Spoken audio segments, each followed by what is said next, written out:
Dans la prochaine capsule, je vais compléter tes notes de cours sur les rapports et les taux. Donc, on a vu qu'un taux, c'était une comparaison de deux quantités de nature différente. Donc, ils ont des unités de mesure différentes. Des exemples. Par exemple, on peut avoir de l'argent dépensé. On pourrait dire qu'il y a 525 qui a été dépensé en 6 jours. On pourrait avoir un exemple de vitesse, qui est 80 km par heure.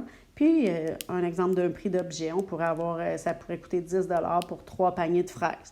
Donc, il y a plusieurs exemples de taux possibles. C'est juste qu'il faut que je compare des natures différentes. Il y a la notion de taux unitaire.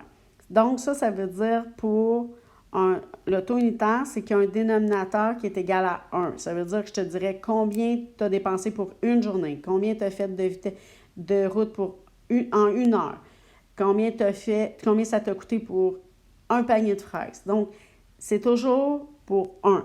Donc, le taux unitaire, c'est combien ça t'a coûté pour 1. Fait qu'il faut toujours diviser le numérateur par le dénominateur.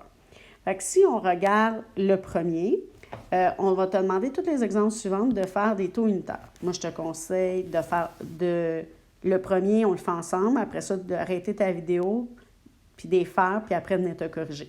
Fait que le premier, j'ai payé 170 pour 2 billets de spectacle.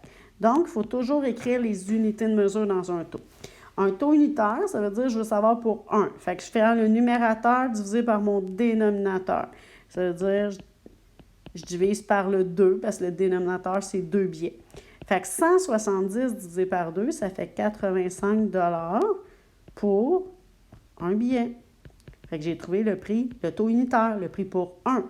Ou je pourrais l'écrire 85 barre et dire billet. Je peux écrire le 1, mais je ne pourrais pas l'écrire et juste dire pour un billet. S'il n'y a pas de chiffre décrit devant le mot billet, ça veut dire que c'est 1. Le prochain, 94,50 c'est pour 7 heures de travail. Mais moi, je veux le taux unitaire, donc je veux pour 1 heure de travail. Fait que je divise le par 7. Fait que 94,50 divisé par 7, ça fait 13,50 et ça donne pour 1 heure. Ou je pourrais écrire 13,50 Il ne faut pas que j'oublie de marquer le 0 parce que c'est toujours 2 chiffres après la virgule dans l'argent. Et je pourrais écrire juste pour H. Ça veut dire pour 1 heure. Et le prochain, 600 km pour 6 heures. Donc, je peux aller écrire pour 1 heure. Je vais diviser par 6. Fait que ça me fait 100 km pour 1 heure. Ou je pourrais dire 100 km pour 1 heure.